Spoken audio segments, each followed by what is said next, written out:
এই মুহূর্তে একটা খবর দেখলাম যে ডোনাল্ড ট্রাম্পকে দুঃখের খবর দিল মার্কিন গোয়েন্দারা। কি খবর দিছে?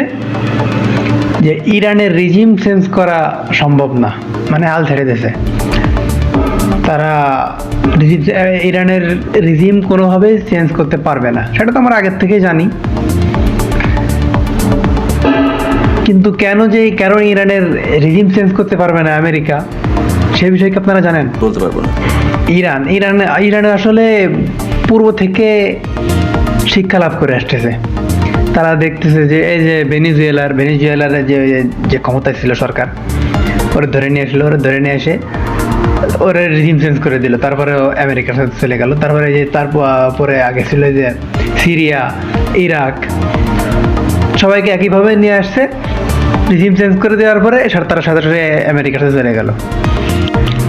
এইগুলা থেকে ইরান শিক্ষা নিছে। ইরান শিক্ষা নিয়ে তারা তাদের পলিটিক্যাল স্ট্রাকচারটাকে এমনভাবে সাজিয়েছে যে তাদের চেঞ্জ করা কোনো সম্ভব না। এরাই আমেরিকা কোনোদিন পারবে না। তো তাদের পলিটিক্যাল স্ট্রাকচার কীভাবে চেঞ্জ করলো? আসলে ইরানের সংবিধান অনুযায়ী ক্ষমতায় আছে জনগণ। ইরানের ক্ষমতায় ইরানের জনগণ। ইরানের সংবিধান অনুযায়ী 2টা ভোট হয়। প্রথম ভোটে জনগণ এই 86 জনকে নির্বাচিত করে। এই 86 জন কারা? ধার্মিক ব্যক্তি, মানে ধরতে গেলে ইমাম। এই ধার্মিক ব্যক্তি 86 জনকে নির্বাচিত করে। এই 86 জন আবার নির্বাচিত করবে, আবার ভোট করবে, ভোট করে নির্বাচিত করবে সুপ্রিম লিডার। যেমন দেখেন এখন বর্তমান আছে, আপনারা জানেন মোস্তফা খামেনি। এর আগে ছিল তার বাবা আয়াতুল্লাহ আলী খামেনি। এরকমভাবে সুপ্রিম লিডার বানাবে। এই 86 জন একটা ভোট করে, তখন এই সুপ্রিম লিডার যদি মারা যায় তখন এদের বাকি 86 জন রয়েছে। কথা কি ক্লিয়ার না ভেজাল আছে?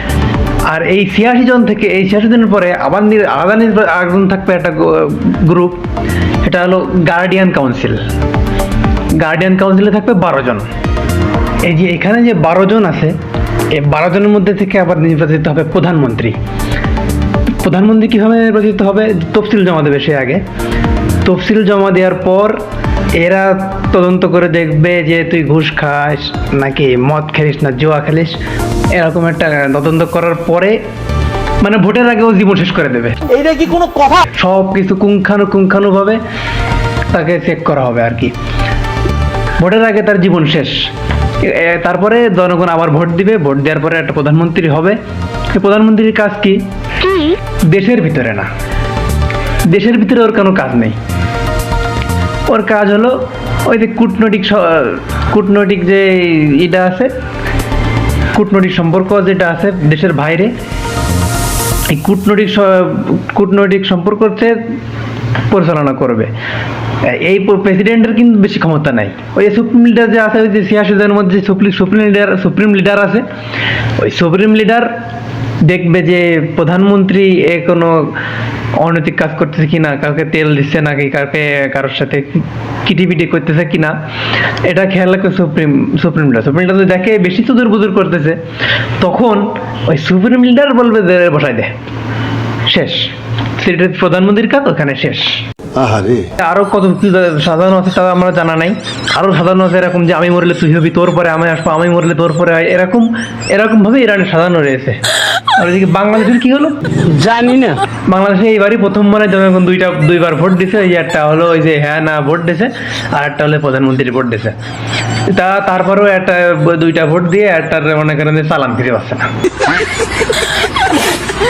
তো যাই হোক, অধিকার কব না, বাংলাদেশের কথা আর কব না।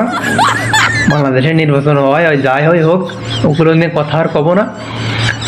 আর এই ইরানের যেগুলো বোঝাতে পারছি, আমেরিকা কোনোদিন ইরানকে ঠকাতে পারবেও না, পারেও নি। আত্মসমর্পণ করবে আমেরিকায়। দেখো, আশা করি আপনাদেরকে বুঝাতে পারছি, আপনারা বুঝতে পেরেছেন। আর যদি না বোঝেন তাহলে আমাকে বলবেন, কমেন্ট করবেন, আর বলবেন যে আমি বুঝিনি।